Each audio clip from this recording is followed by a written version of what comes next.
Data ശക്തമാണ്, പക്ഷേ അതിനെ ശരിയായി ദൃശ്യമാക്കിയാൽ മാത്രമേ അതിന്റെ യഥാർത്ഥ മൂല്യം മനസ്സിലാകൂ. ശരിയായ ചാർട്ട് തിരഞ്ഞെടുക്കുന്നത് ആവിഷ്കാരത്തിലേക്കുള്ള വഴിയാകാം. യഥാർത്ഥ ലോകത്തെ പ്രശ്നങ്ങൾ പരിഹരിക്കാൻ വ്യത്യസ്ത ചാർട്ടുകൾ എങ്ങനെ സഹായിക്കുന്നു എന്ന് നോക്കാം. നിങ്ങളൊരു സൂപ്പർ മാർക്കറ്റ് മാനേജർ ആണെന്ന് ഊഹിക്കൂ. ഓരോ വിഭാഗത്തിന്റെ മാസ വിൽപ്പന താരതമ്യം ചെയ്യേണ്ടതുണ്ട്.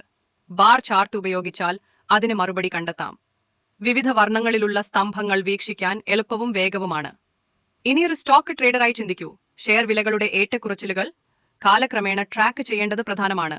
ലീൻ ചാർട്ടുകൾ വളർച്ച, ഇടിവ്, സ്പൈക്കുകൾ വ്യക്തമാക്കാൻ ഉത്തമമാണ്. ഒരു സ്റ്റാർട്ടപ്പ് നടത്തുകയാണോ?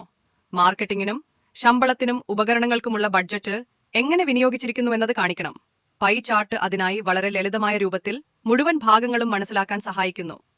ക്ലാസ്സിൽ വിദ്യാർത്ഥികളുടെ സ്കോറുകൾ വിലയിരുത്താൻ ഹിസ്റ്റോഗ്രാമുകൾ വളരെ സഹായകരമാണ്. വ്യക്തിഗത സ്കോറുകളല്ല, പരിമിതികളുള്ള സ്കോർ റേഞ്ചുകളിൽ എത്ര പേർ വരുന്നു എന്നത് കാണിക്കും. റിയൽ എസ്റ്റേറ്റിൽ വീടിന്റെ വില സ്ഥലവ്യാപനത്തോട് ബന്ധപ്പെട്ടുണ്ടോ എന്നതുപോലുള്ള പാറ്റേണുകൾ സ്കാറ്റർ പ്ലോട്ട് കാണിക്കും. കൂടാതെ ഔട്ട്ലെയറുകൾ, അസാധാരണ ഡാറ്റ പോയിന്റുകൾ കണ്ടെത്താനും സഹായിക്കും. വെബ്സൈറ്റ് മാനേജ് ചെയ്യുന്നതാണോ? യൂസർമാർ എവിടെ ക്ലിക്ക് ചെയ്യുന്നു, എവിടെ സ്ക്രോൾ ചെയ്യുന്നു, എവിടെ പൗസ് ചെയ്യുന്നു എന്നിവയെക്കുറിച്ചുള്ള വിവരം ഹീറ്റ് മാപ്പ് കാണിക്കും. ഡിസൈൻ മെച്ചപ്പെടുത്താനും ഉപയോഗപ്രദം. നിങ്ങളുടെ ആപ്പ് ഡൗൺലോഡുകൾ വളരുന്നതെങ്ങനെ എന്ന് പ്രദർശിപ്പിക്കണമെന്നുണ്ടോ? ഏരിയ ചാർട്ട് വളർച്ചയുടെ അളവ് സമയക്രമത്തിൽ കാണിക്കും. പ്രോജക്ട് മാനേജ്മെന്റിൽ സമയം നിർണായകമാണ്.